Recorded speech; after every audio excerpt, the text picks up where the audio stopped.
Uh, Slightly a focus on a quadratic equation Vx plus c is equal to 0.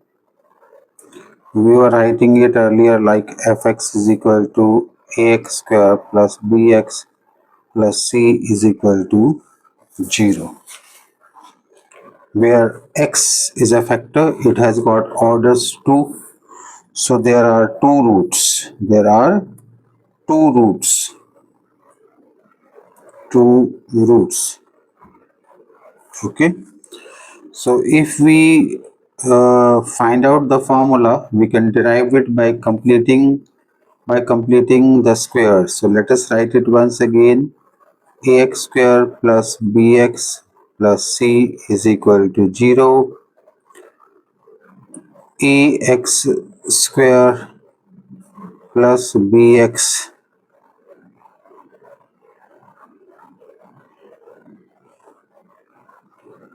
plus c is equal to 0. We complete the square actually here. Okay. Now how can we complete the square? To complete the square, the formula of square is, in order to find out the value of x. In order to find out the value of x, we have to complete the square. We can use the method of completing the squares in order to find out the value of x. So what we can do is ax square plus bx plus c is equal to 0, dividing it by both a x square plus b by ax plus c by a is equal to 0. Let us write it in a standard form. Ax square x square plus 2 into b by 2a x.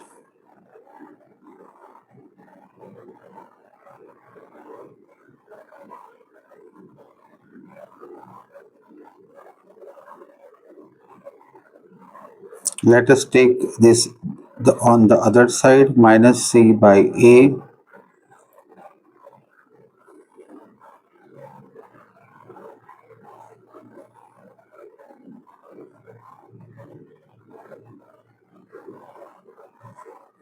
Now x square plus 2 upon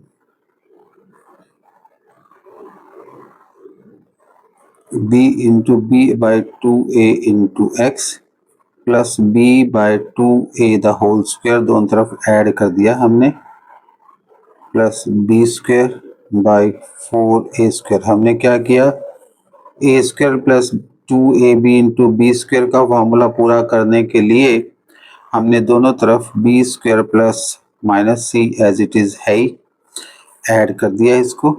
ठीक है, right.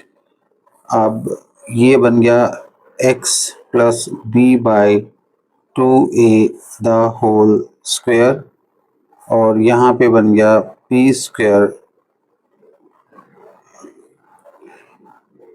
Upon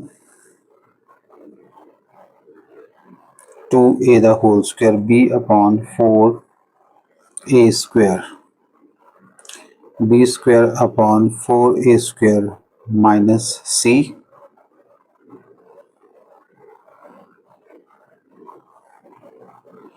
into 4a square.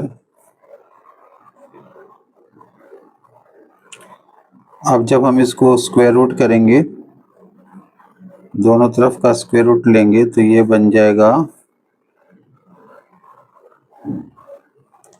B square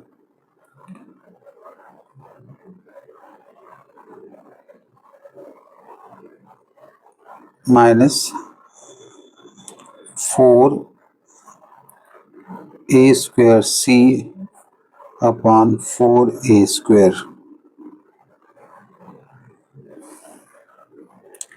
और sorry, यहाँ पे c by ए है, ये गलती कर दी, c by ए, तो ये हो गया 4a, ये c बाई ए है. यहाँ से बन गया B square minus 4ac B square minus 4ac और साथ में लग गया इसके plus minus square root.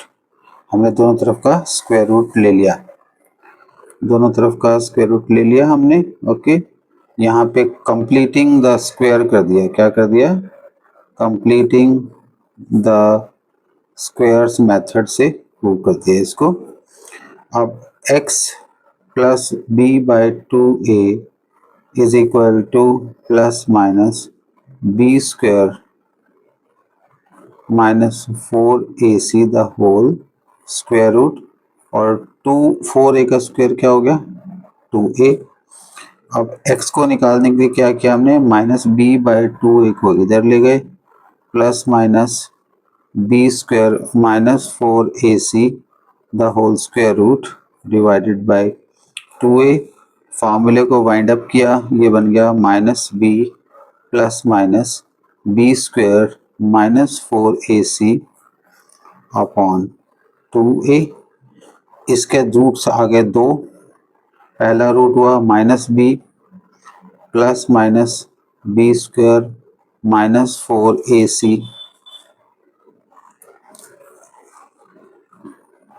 Upon 2a, और दूसरा रूट हुआ माइनस बी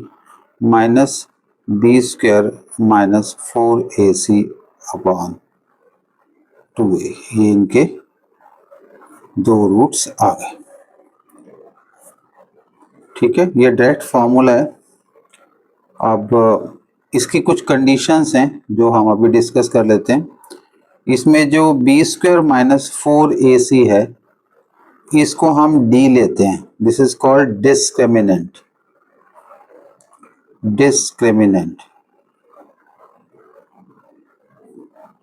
और जो रूट्स हैं उनकी नेचर इस पे डिपेंड करती है।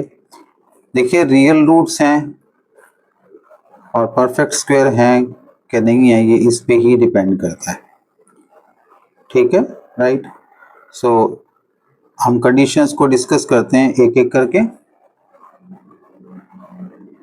हम निकालते हैं सम ऑफ रूट्स, हमने निकाल लिया माइनस बी बाई 2a, दोनों को ऐड करके। अब प्रोडक्ट ऑफ रूट्स निकालते हैं किसी भी क्वाड्रेटिक इक्वेशन का। ओके, किसी भी क्वाड्रेटिक इक्वेशन का जब प्रोडक्ट ऑफ रूट्स निकालेंगे तो फार्मूला, यहाँ पे हमने फार्मूला लगा दिया, माइनस ये कट गया, बी स्क्वायर डिस्क्रिमिनेंट वाला पार्ट कैंसिल हो गया, तो माइनस 2b बाई 2 आया, माइनस b बाई आ गया। यहाँ पे प्रोडक्ट किया तो यहाँ पे लगाएंगे a plus B into A minus B वाला फार्मूला, तो ये बनेगा minus B the whole square minus B square minus 4ac square root the whole square 2a नीचे दोनों का इंटू 2a, ये प्रोडक्ट आ गया। अब यहाँ से इसको जब एक्सपेंड किया तो माइनस बी स्क्वायर और ये माइनस माइनस बन गया प्लस 4ac, और नीचे आ गया 2a इंटू 2a, ये कट गया, ये बन गया 4ac upon 4a square, 4ac upon 4a square, यहाँ से आ गया c बाई a। तो दो फार्मूले आगे कि सम ऑफ रूट्स जो है वो coefficient of x square upon a है, और जो प्रोडक्ट ऑफ रूट्स है वो कांस्टेंट टर्म बाय a है। ये रिलेशन हमने यहाँ से डिराइव कर दिया, और इसको उल्टा निकाल के हम क्या निकाल सकते हैं, we can find out the equation also. अब तीन कंडीशंस हैं d के डिस्क्रिमिनेंट की, d is equal to B square minus 4ac, क्योंकि इसका स्क्वायर रूट है। यदि बी स्क्वायर माइनस 4ac क्या ग्रेटर देन 0 है, B square minus 4ac equal to 0 है, या B square minus 4ac less than 0 है। यदि ये ग्रेटर देन 0 है तो इसके रियल रूट्स आएंगे। ठीक है, if d is a perfect square, if d is a perfect square मतलब ये एक परफेक्ट स्क्वायर है, तो ऑटोमेटिकली ये स्क्वायर रूट निकल जाएगा। जब स्क्वायर रूट निकल जाएगा तो ये फैक्टराइजेबल टर्म है। क्या है ये? फैक्टराइजेबल। ठीक है। तो इसके जो हैं रूट्स जो है, रूट्स रियल तो आएंगे आएंगे क्योंकि सारे रियल नंबर्स हैं, लेकिन इस केस के अंदर क्योंकि ये जब square root non terminating non recurring होगा तो ऑटोमेटिकली ये स्क्वायर रूट की फॉर्म में आएगा। और यदि B square minus 4ac zero हो जाए, okay, B square minus 4ac zero हो जाए तो यहाँ पे बच जाएगा x is equal to minus B by 2a, क्योंकि बाकी सारा पार्ट क्या हो जाएगा, जीरो, ये वाला पार्ट जीरो हो जाएगा, ये जो इक्वेशन है हमारी, तो ये पार्ट जीरो हो जाएगा। जब ये पार्ट जीरो होगा तो जो इक्वेशन है वो क्या है, ये एक बार दोबारा लिख के दिखा देता हूँ मैं आपको ताकि भूले ना। x is equal to minus B plus minus B square minus 4ac upon 2a, तो रिलेशन आ गया, ये आ गया। तो इसका मतलब दोनों रूट सेम ही है ये, और both these roots are same, तो परफेक्ट स्क्वायर है ये और सेम रूट्स हैं दोनों, ठीक है, राइट। एक एक एग्जाम्पल करिए। लेकिन यदि ये लेस देन जीरो हो तो इसका मतलब जो स्क्वायर रूट के बीच वाली टर्म है वो नेगेटिव है, और नेगेटिव कब होती है, अभी प्रीवियस पेज के ऊपर देखिए, मैं am going back to the previous page. यदि बी स्क्वायर माइनस 4ac कम छोटा हो तो ये एक कॉम्प्लेक्स नंबर बन जाता है। कॉम्प्लेक्स क्यों बनता है, क्योंकि ये आई है, माइनस वन का स्क्वायर रूट नहीं होता, तो आई स्क्वायर माइनस या आई स्क्वायर माइनस वन के बराबर होता है, तो इसको बोलते हैं कॉम्प्लेक्स नंबर। आप अभी जब 11th में जाएंगे तो वहां पे आप कंप्लीट कॉम्प्लेक्स नंबर्स के ऊपर एक कंप्लीट चैप्टर करेंगे, ठीक है जी। ये इसके फॉर्मूलाज हैं सम और उसके रूट्स के। Late us move on. ये जो ग्राफ आपको दिखाया है यहाँ पे, ये दो ग्राफ हैं, देखो आप, ठीक है। ये ग्राफिकल इक्वेशन जो है वो क्लियरली डिफाइन करती है कि इसके ये परफेक्ट स्क्वायर है कि नहीं, आप ग्राफ से भी निकाल सकते हो।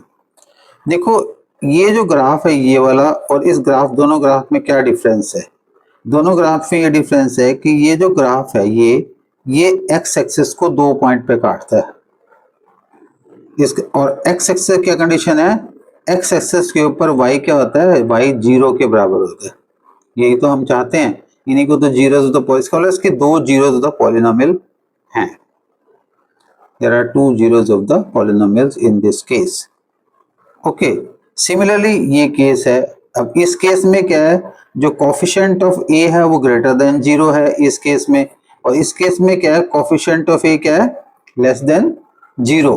जब लेस देन जीरो होगा तो ये डाउनवर्ड फेसिंग पैराबोला होगा, और जब ग्रेटर देन जीरो होगा तो ये अपवर्ड फेसिंग पैराबोला होगा, ठीक है। ये हम कभी भी ड्रॉ करके देख सकते हैं, हम और ग्राफिकल पार्ट्स करेंगे भी, क्यूबिकल का भी करेंगे graphical parts. This is very very important my dear students, okay, ये बहुत इंपॉर्टेंट आने वाले रिजल्ट्स हैं, ओके। सो यदि नेगेटिव है तो फिर ये कॉम्प्लेक्स रूट्स हैं इसके, complex roots, okay. Let us continue with cube roots and some graphical questions में। ये जो दोनों ग्राफ हैं ये नॉन फैक्टराइजेबल हैं, ये फैक्टराइज नहीं होती क्योंकि ये एक्स एक्सिस को कहीं भी नहीं काटती। सिमिलरली ये भी फैक्टराइज नहीं होती नीचे वाली भी, क्योंकि ये भी एक्स एक्सिस को कहीं नहीं काटती। तो ये जो दो ग्राफ हैं अपवर्ड और डाउनवर्ड पैराबोला वाले, जो एक्स एक्सिस को दो पॉइंट्स पे काटते हैं, ये फैक्टराइजेबल है और बाकी वाली फैक्टराइजेबल नहीं है। Let us move on to some graphical explanation. किसी भी पॉलिनोमियल के अंदर जो हमें अंडरस्टैंड करना है, वो अंडरस्टैंड ये करना है कि ग्राफिकल रिप्रेजेंटेशन को रीड कैसे करना है। तो ये हम ऑलरेडी डिस्कस कर चुके हैं कि यदि वो फैक्टराइजेबल है, फैक्टराइजेबल क्वांटिटी है, तो ये इसके ये दो एक्सेस दो पॉइंट्स पे काटेगी, ये अपवर्ड पैराबोला है और ये नीचे वाला डाउनवर्ड, ये दो पॉइंट्स पे काटेगी। तो इसका मतलब एक अल्फा हो गया और एक बीटा हो गया, दो जीरोस ऑफ पॉलिनोमियल्स हो गई इसकी, ओके, ये रूट्स हो गए, ठीक है, राइट, और दो ही फैक्टर्स होंगे। दूसरा जो ग्राफ है इस केस में भी अपवर्ड है और इस केस में भी अपवर्ड है, डाउनवर्ड है, तो ये दोनों ही, ये तो काटता है, ये तो काटेगा, प्रोसीड करेंगे, लेकिन ये वाला जो पार्ट है ये इसको नहीं काटता। अब जो ये वाला पॉइंट है, ये वाला पॉइंट, इसको बोलते हैं vertex of the parabola, vertex of the parabola. और जो वर्टेक्स ऑफ द पैराबोला है, वर्टेक्स ऑफ द पैराबोला, उसके जो कोऑर्डिनेट्स हैं they are given by -b/2a and -d/4a। ये इसके कोऑर्डिनेट्स निकालने का मेथड है, ठीक है, राइट। अभी हम जो कंटिन्यू कर रहे हैं इसी पार्ट को हम कंटिन्यू कर रहे हैं with some more graphical results. Okay, अब क्वेश्चन आता है, यदि वर्टेक्स एक्स एक्सिस पे है, जब वर्टेक्स किस पे है, एक्स एक्सिस पे, ठीक है, ये ग्राफ दिखाया है मैंने आपको जहां पे ये एग्जैक्टली एक्स एक्सिस पे वर्टेक्स दिखाता है। यदि वर्टेक्स एक्स एक्सिस के ऊपर है ऑटोमेटिकली तो क्या होगा, वर्टेक्स के कोऑर्डिनेट्स क्या है, -b/2a और -d/4a, सॉरी d/4a, ये इसके कोऑर्डिनेट्स हैं। तो ये पार्ट जीरो है क्योंकि यदि हम इसको एक्स वाई से कंपेयर करेंगे, एक्स वाई से, तो ये वाला पार्ट जीरो है। यदि ये ग्राफ ये वर्टेक्स एक्स एक्सिस के ऊपर है तो इस सेकंड ग्राफ में भी ऐसा ही है। यदि ये वर्टेक्स एक्स एक्सिस के ऊपर है, ये डाउनवर्ड ओपनिंग पैराबोला है, ये अपवर्ड ओपनिंग पैराबोला है, तो इस केस में वर्टेक्स, दोनों केसेस में वर्टेक्स किस पे है, एक्स एक्स। तो इस केस में भी क्या है, X Y is equal to -b/2a and -d/4a, ये है। ओके, तो यदि ये है तो ऑटोमेटिकली क्या होगा, इस पर्टिकुलर पॉइंट के ऊपर ये सेकंड पार्ट, तो ये कोऑर्डिनेट्स क्या होते हैं किसी भी एक्स एक्सिस के ऊपर, x0, तो ये बन जाएगा -b/2a, जीरो कोऑर्डिनेट्स बन जाएंगे इसके। ओके, क्यूबिक इक्वेशन का ग्राफ निकालते हैं, क्यूबिक इक्वेशन ग्राफ निकाल के देखते हैं वो कैसा बनता है। ओके, लेकिन एक फॉर्मूला है जिसको डिराइव करने की जरूरत नहीं है हमें, कि जो यदि हमारी कोई भी स्टैंडर्डाइज इक्वेशन है क्यूबिक में, मान लीजिए हम लेते हैं कि ax³ + bx² + dx + cx + d is equal to 0, मान लीजिए ये है, तो इसके अंदर a b c और d, ये चार कोफिशिएंट्स होंगे, ये चार क्या होंगे, कोफिशिएंट। लेकिन एक बड़ी इंटरेस्टिंग चीज है, तो इसके कितने रूट्स होंगे, इसके 3 रूट्स होंगे, 3 रूट्स। रूट्स किस पे डिपेंड करता है, जो उसकी डिग्री होती है, और डिग्री कितनी है इसकी, डिग्री है इसकी 3 डिग्री का मतलब डिग्री हो गई 3, डिग्री 3 डिग्री का मतलब रूट्स कितने हो गए, 3। ओके, अल्फा बीटा गामा, बिल्कुल वैसे ही वर्कआउट कर सकते हो जैसे हम करते आए हैं और करते हैं। ओके, 2 डिफरेंट स्क्वायर्स के फॉर्म में इसको कन्वर्ट कर सकते हैं, लेकिन इसकी जो डेरिवेशन है क्वाड्रेटिक की तो है, करके दिखा दिया आपको मैंने, इसकी जरूरत नहीं है हमें, इसके डायरेक्ट हम इसको याद कर सकते हैं क्यूबिक वाले को। तो जो alpha plus beta plus gamma है, ये सम ऑफ रूट्स हैं, alpha plus beta plus gamma. देखिए बड़ा इंटरेस्टिंग चीज है, इसका फॉर्मूला भी -b/a है, और जो प्रोडक्ट ऑफ रूट्स है वो क्या होगा, alpha beta, beta gamma, gamma alpha, ये है वो c/a, sum and product of roots का ये फॉर्मूला है इसका। ओके, अब हम एक क्यूबिकल इसके ग्राफ को प्लॉट करके देखेंगे। कोई भी एक सिंपल सी इक्वेशन ले लेते हैं, y is equal to x³ - 3x² + 1, ये ले लेते हैं, ठीक है, राइट। अब फैक्टराइजेबल नहीं है क्योंकि परफेक्ट स्क्वायर नहीं जनरेट कर पाएंगे हम, तो हम यदि इसको फैक्टराइज करेंगे, यहाँ फॉर्मूला क्या होता है अभी मैंने पहले भी करके दिखा चुका हूँ, दोबारा करने की जरूरत नहीं है। हम हीट एंड ट्रायल मेथड से इसके जीरोस निकालने की कोशिश करते हैं। एग्जाम में 1 2 3 तक वैल्यू दी जाती है, उससे ज्यादा वैल्यू नहीं दी जाती, लेकिन आपकी स्पीड पे डिपेंड करता है कि आप वो वैल्यू पे पहुंचते कैसे। कोई भी चीज एग्जामिनर आपको प्लेट पे सजा के नहीं देगा, और ये बात को भूल जाइएगा कि आप एक दिन में रट्टे मार के पेपर क्लियर कर लोगे। ओके, 100/100 लेने हैं, कितने भी लेने हैं मार्क्स आपने, यदि आपके 95+ आते हैं तो वो that is equivalent to 100/100। Okay, लेकिन 100/100 लेने हैं यदि आपने तो 100 की स्ट्रेटेजी भी आपको दी जाएगी यहाँ पे। क्यों, कैसे आएंगे वो कम्प्रिहेंसिव स्टडी से आते हैं, राइट। वो 4 बजे उठ के 5 क्वेश्चन करके पास होने के लिए नहीं कर रहे हो आप मैथ्स के लिए मैथ्स पढ़ते हो, मैथ्स के लिए मैथ्स पढ़ते हो, ना कि मार्क्स के लिए मैथ्स पढ़ते हो। मार्क्स तो अपने आप ही आएंगे जब आपको मैथ्स आना शुरू हो जाएगा। ओके, तो सबसे पहला हमारा काम क्या है, हम एक टेबल जनरेट करते हैं। क्या जनरेट करते हैं, हम एक टेबल जनरेट करते हैं। तो हम मान लीजिए -3 से शुरू करते हैं, x y। तो x की वैल्यू -3 लेते हैं। अब ध्यान रखिएगा, थोड़ा सा ये बड़ा बन जाता है, तो मैं इसको रफ सेक्शन में करूंगा थोड़ा सा। हमने x की वैल्यू 1 ली, हाँ -3 ली, तो y की वैल्यू क्या आई, -3 the whole cube, -3 into -3 the whole square plus 1।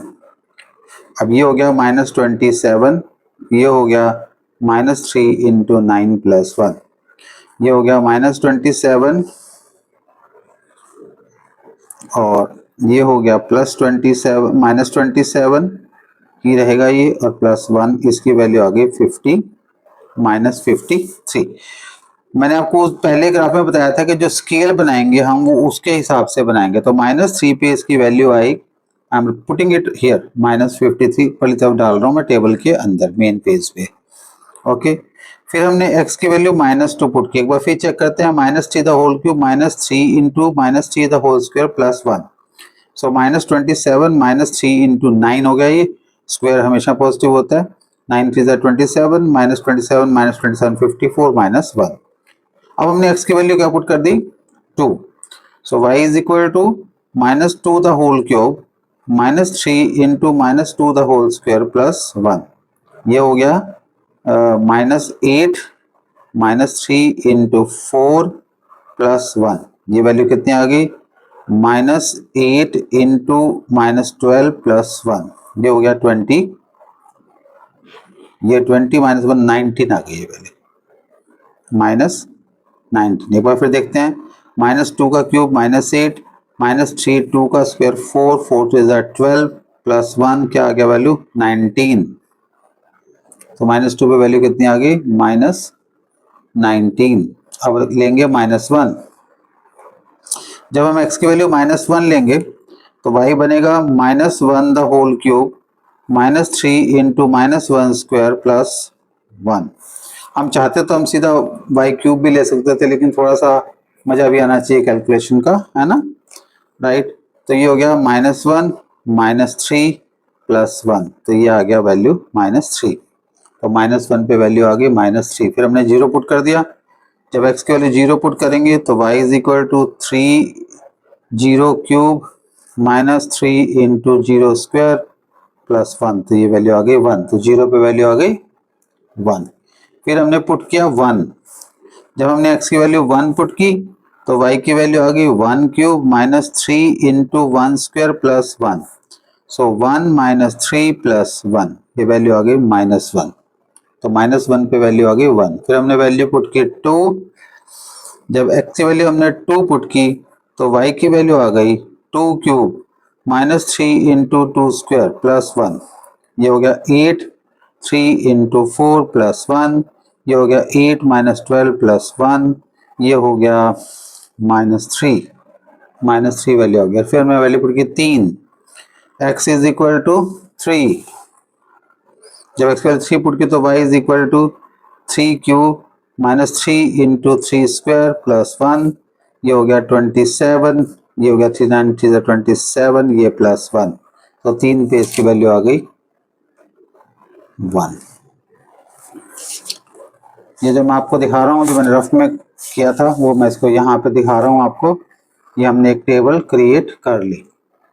अब मैंने आपके लिए पहले ग्राफ निकाल के रख दिया कि let us do it on the graph. Okay, अब हमें स्केल बनानी है। स्केल मैंने बनानी आपको पहले सिखाई थी, राइट। स्केल हमेशा हाईएस्ट और लोएस्ट वैल्यू को देख के बनाई जाती है और वैसे ही ग्राफ प्लॉट किया जाता है, राइट। तो हमने स्केल बनाते हैं स्केल, देखते हैं इसमें हाईएस्ट वैल्यू कितनी है। देखो लोएस्ट वैल्यू देखिए -53 है, ठीक है। तो हम स्केल को और कौन सी साइड में, नेगेटिव साइड में। तो पॉजिटिव साइड को हम छोटा ले लेते हैं और नेगेटिव साइड को थोड़ा सा बड़ा ले लेते हैं, ऐसे करके। वो डिपेंड करता है, आपने हमेशा जो चीज़ें हैं वो अपनी रिक्वायरमेंट के हिसाब से लेनी है।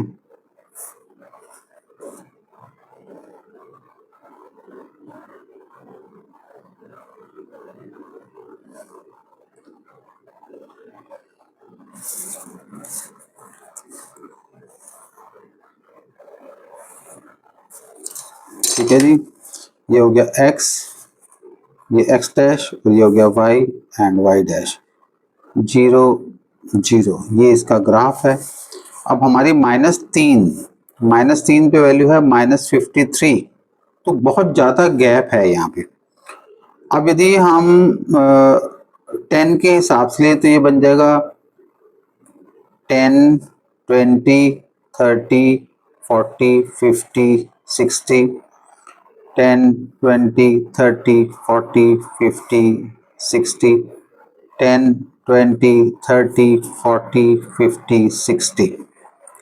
Okay right. अब ये वैल्यू है -3 पे हम बिल्कुल डेसिमल प्लेस पे, ये -3 दिखाई दे रहा, और -3 से वैल्यू आएगी, ये हो गया -10, -20, -30, -40, -50, और ये हो गया -50। तो ये 3 पॉइंट आ गया। रूलर पे आप करते ही हो, ये आ गया। तो ये हो गया -3, -53। नेक्स्ट वैल्यू है इसकी -2 पे 19 आपका, ये 20 है, ठीक है। तो यहाँ पे -19 आ गया इसका 2 पॉइंट। उसके बाद है 0 1, 0 पे 1 वैल्यू है इसकी, 0 पे 1 पॉजिटिव। लेट मी सी, 0 1, ओके, 0 1, तो 0 1 वैल्यू हो गई इसकी यहाँ पे, क्योंकि दोनों पॉजिटिव हैं। उसके बाद वैल्यू है इसकी -1 1 -1। अब ये 1 है यहाँ पे, और यहाँ पे -1 आएगा। बस यहीं पे थोड़ी सी टेक्निकल पार्ट है इस क्वेश्चन का, जो हमें थोड़ा सा ध्यान से समझना होता है, क्योंकि यहीं पे घूमना है इसने। फिर 2 पे है -3, 2 पे आया -3, हम थोड़ा सा अप्रोक्सीमेटली मार्क कर दिया। फिर 3 पे आया 1, और जब हम 3 पे आया तो ये वापस क्या आ गया, फिर 1। ये 3 है, तो ये ऐसे करके बनता है, फिर ये ऐसे करके जाता है, ऐसे चला जाता है, ये ऐसे ग्राफ मूव करता है। यदि हम इसको आगे ले लें, मान लीजिए, तो ये जाता ही जाएगा। अब ये तो बड़ा ग्राफ था ना, ठीक है। हम क्या करते हैं, इसको छोटा कर देते हैं, छोटा भी कर सकते हैं इसको, ठीक है, 1 2 3 4 5 6, लेकिन इस प्रकार से बाद में इसको फ्री हैंड कर्व से ज्वाइन करना पड़ेगा आपको। ओके, तो ये graphical, so this was the graphical interpretation we were trying, और I am showing you, I will be showing you in my video के ग्राफ बनता कैसे है, क्यूब का ग्राफ होता कैसे, और इसको हम डिस्कस करेंगे अपने नेक्स्ट सेक्शन के अंदर। May God bless you.